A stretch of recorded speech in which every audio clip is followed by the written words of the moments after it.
Ay, kumusta na mga giliw? Eto si Panaderong Mangyan. Bali, ito nga pala mga giliw, yung sample ng aking e-ticket at umalis kami dito sa bahay mga giliw mga 7:30 AM at after 1 hour and a half, nasa Terminal 2 na kami mga giliw, ayan.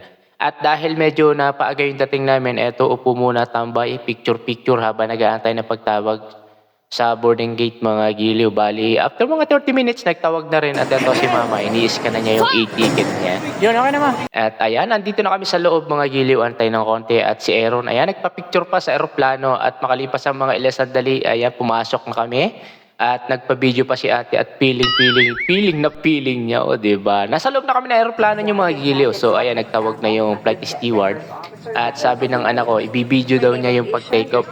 Sobrang excited niya kasi first time sumakay ng airplane. At ayan, konting picture pa bago mag-take off. After 45 minutes, nandito kami sa Katiklan Airport mga giliw, touchdown. Ayun, salamat sa Diyos, nakarating kami na maluwalhati. At eto, yung anak ko, enjoy na enjoy, walang pagsidla ng katuwaan. Ayan, excited. Kahit ako naman mga giliw, excited rin ako. Siyempre, unang-una, nakarating kami rito. Dahil sa TV ko lang nakikita to nung araw sa mga palabas. At eto, awa ng Diyos, nandito na kapalit nung aking mga paso at Kulit pagtitiis. na Aaron eh. Ang kulit na Aaron ah. Aaron!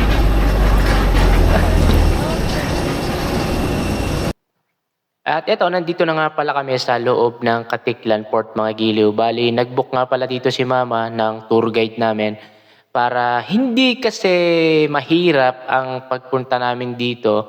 May mag-a-assist na sa amin. Unang-una, kahit may mga tutorial sa YouTube, mahirap pa rin kasi unang-una hassle, tapos hindi mo alam kung ano yung gagawin mo rito.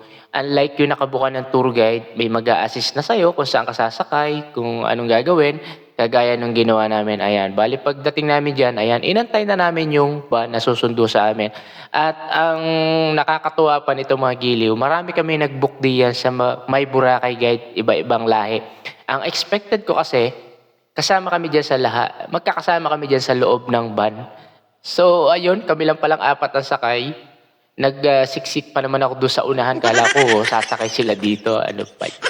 At eto mga giliw, habang binabaybay namin yung tabihan nung dagat. Bali, doon nga pala kami dumadaan mga giliw. Makikita mo habang binabagtas nyo yan, makikita mo yung white sand at saka yung hampas ng alon doon sa dalampasigan na napakaganda mga giliw. So, bali ang biyahe namin dito ay nasa 25 minutes from Katiklan Airport to Katiklan Port mga giliw. At ito nga pala yung aming tour guide mga giliw, yung May Boracay Guide. Please follow niyo sila mga giliw at very accommodating sila. At napakaganda ng reviews nila kaya napili ito ni Mrs. mga giliw.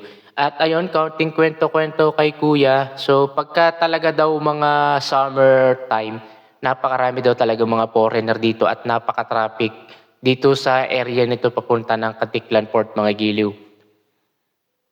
Ayan yung anak ko, turo ng turo. Baka manuno ka dyan, kaya nga sa amin sa Mindoro.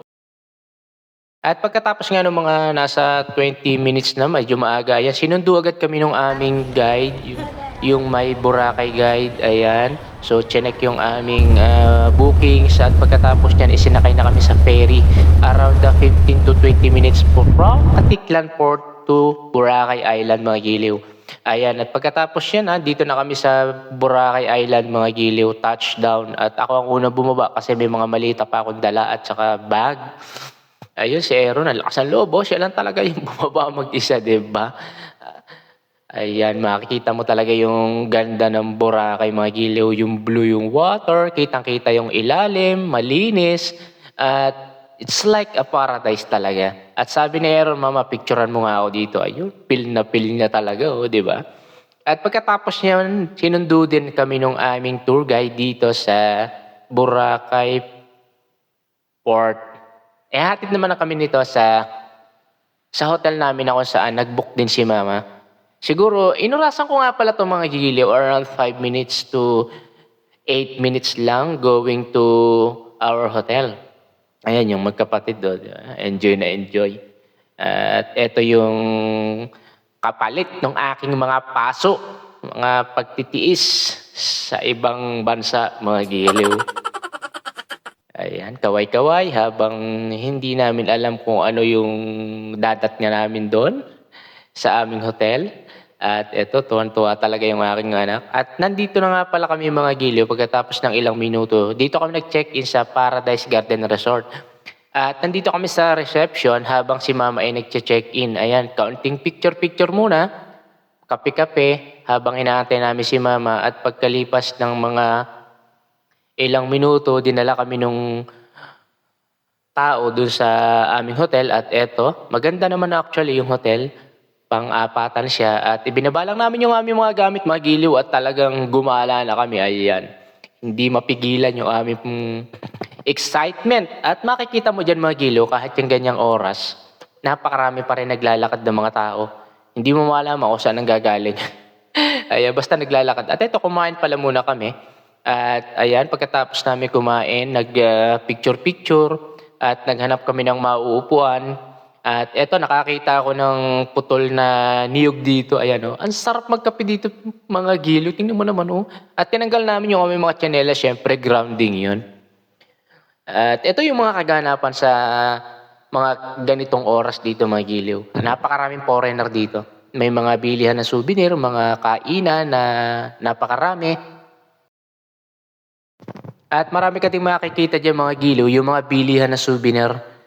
At eto si Aaron, enjoy na enjoy, nagpabili pa nung laruan na to. Sa alamang magkano lang to, 50 pesos. Pagdating dito, 250. Ay, ginto! Ano ba yan? Aray ko! At pagdating namin dito sa hotel, ayan, nagpahinga na kami. Picture-picture ng konti bago matulog. At ayan, banding-banding muna yung magkapatid habang nagpapantok. At kinabukasan ay maaga kaming lalabas. Babawi kami.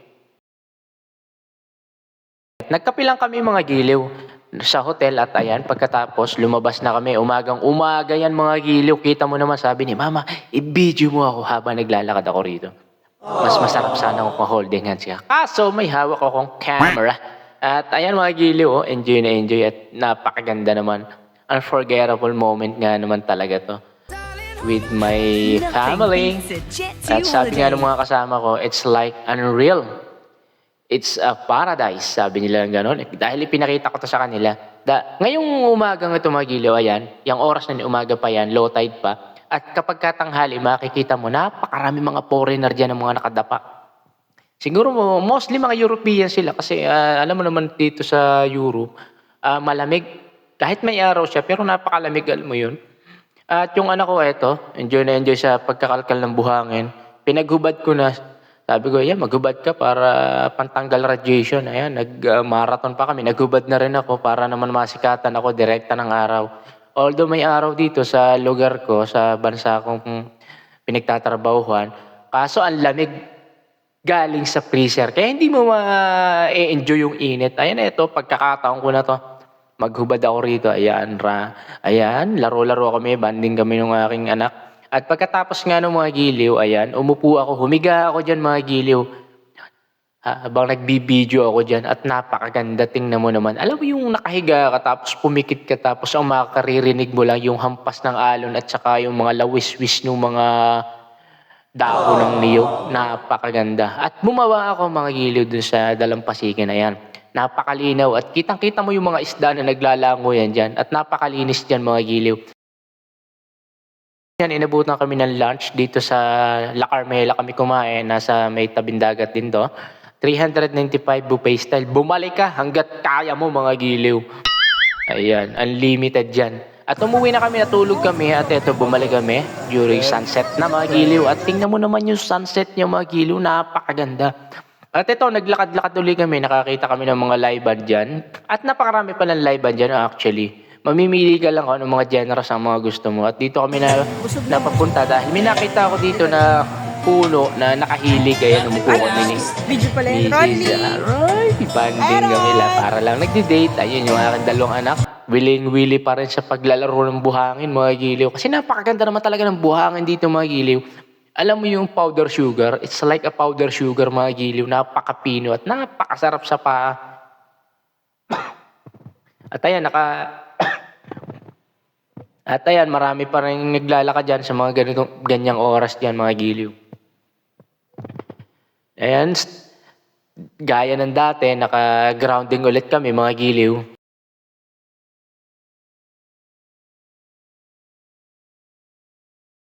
At pagkatapos nga yung mga giliw, nagutom kami at nakakita kami ng KFC dito mga giliw sa last area ng Station 1 mga giliw. Ayan, umuwi na kami at tumulog ng maaga. At eto, kinaumagahan, bawi! Laban uli mga giliw, gala uli. Ayan, at dito kami inabutan ng almusal sa McDonald's. Tignan mo naman yung mga giliw, yung background, yung view. Grabe! At pag nandito ka sa Boracay kasi, hindi ka magpapapicture dyan sa Sandcastle na yan as souvenir mga giliw. At eto, pagkatapos nga ng mga giliw, umuwi na kami, out na kami doon sa aming hotel. At napagkasunduan namin na mag-extend kami ng 1 day mga giliw. Ayan, tingnan mo naman yung mga view at mga picture mga giliw. So hanggang dito na lang mga giliw at abangan yung aking pangalawang video. Bye-bye!